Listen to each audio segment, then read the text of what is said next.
See, now it feels like a party. It's much more fun with the music than some strange Swedish guy is talking about stuff. But it's time to talk about what this guitar is really all about. This is a VGS guitar. It's a German guitar, and they're built in Czechoslovakia at this really great fabric.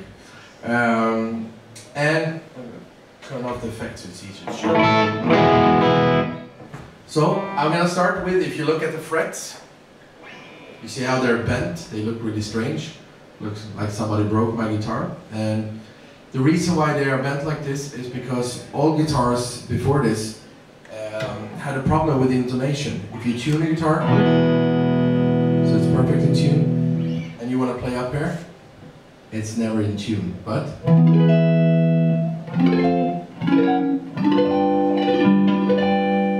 wherever you play open tunings,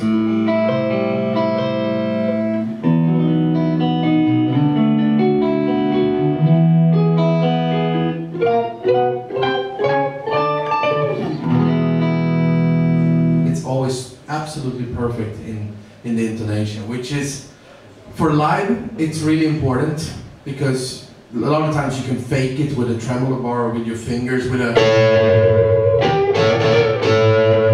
but it's not always nice, and it's not always the sound you're looking for. And if you play with a keyboard, it doesn't really sound right.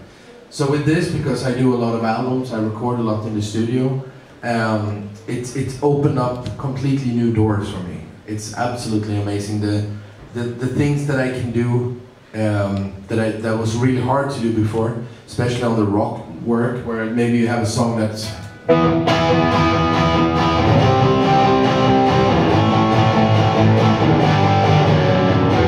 and they want, you know, they get the heavy sound for that, but then they want the high ends to be nice, so they want to.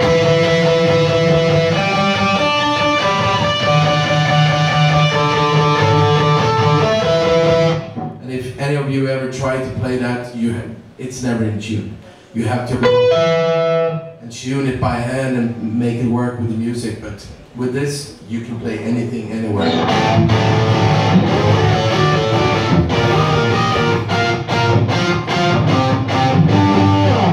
So that's because of the frets. It's a Swedish invention called True Temperament, and it just makes the guitar a completely new instrument. So that's the first half of what's amazing about this guitar. The second thing is this bridge called Evertune, which is an American invention.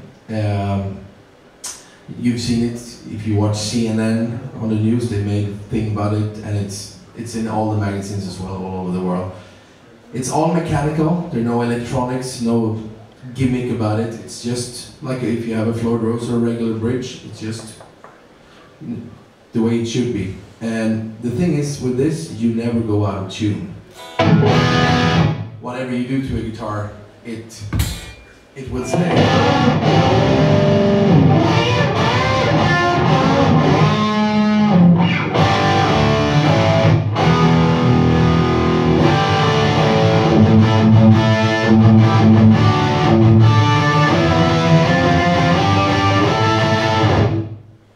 It's absolutely amazing. And it doesn't matter if it's cold or if it's warm. You can put it on an airplane, you can fly anywhere, you go straight into a studio and you go straight up on the stage, you fly home and you keep working. Normally for me, I change the strings every 2 months, because I have the Elixir coated strings, so the tone is always bright and nice. So I usually change when I break a string, which is about 2 months. And I never tune, ever, during that time. I just travel with the guitar and I play and I do everything, and I'm always... So the concept is the springs on the back are a little longer. So normally you would tune the guitar up here, but not with this guitar.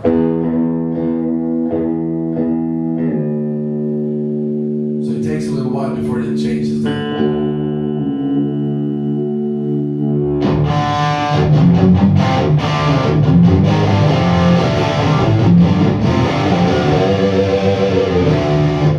So now I'm outside of what this is doing.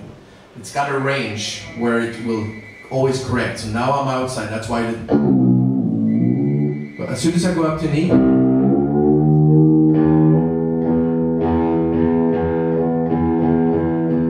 it stays. But in the beginning of this, something really freaky happens.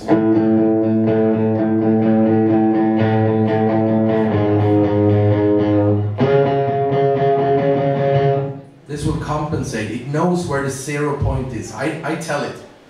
You don't tune it up here. You have a little key, like you used to have on a floor or something, and you just tune it here. So when you put the right tension to the string, you just put it, the key, and you tune it. So you can have a drop tuning or an open chord tuning. You tune it the way you want to. And that is the 0 point for every string. So whatever you do after that, it will just follow that point.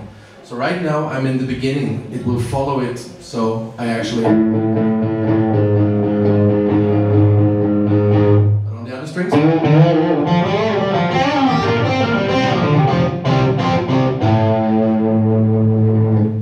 Which is, you know, first impression, it's okay. Freaky, that's strange. Your brain really doesn't like it. It feels really weird when you're used to bending a note and it should follow. But it also has a very practical use. If you play in a rock band where you hit really hard, and every tune is just coming out on bass as well, so it's just as important for a bass player. If you play a lot of the modern rock bands, they hit the strings really hard. It's a lot of pound the strings. What happens on a guitar and bass if you hit it really hard is that you bend the string, meaning you go. But if you back it off a bit. So even for studio work or live, I know a lot of American rock bands use this, and some of them have a drop C tuning on a 335 Gibson with 13 thick strings, and they play really hard and it sounds like a keyboard. Because they just go back on everyone and it stays perfect in tune. So to get it back to where you bend, just go.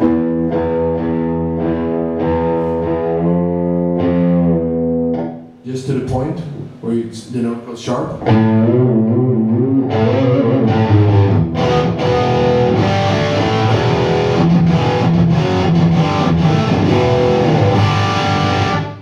So it's a very, very simple system.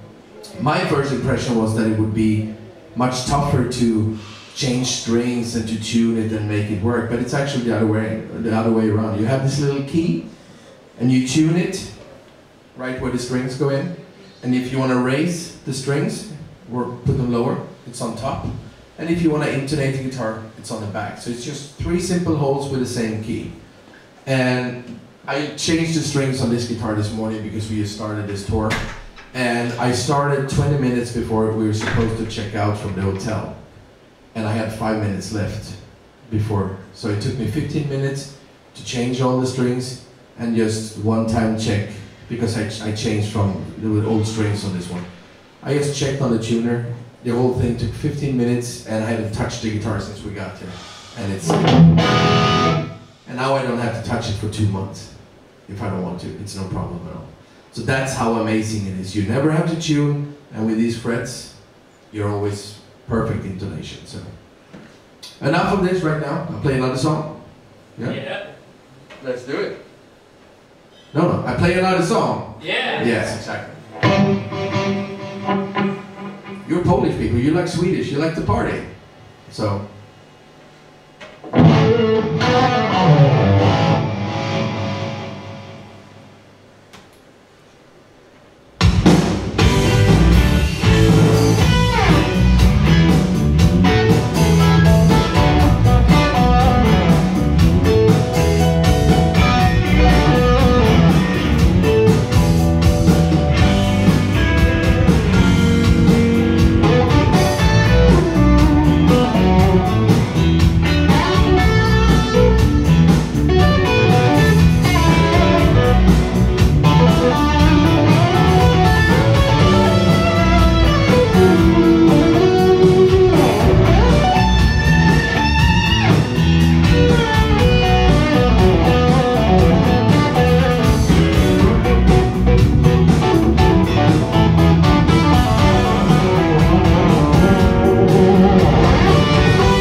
Thank you.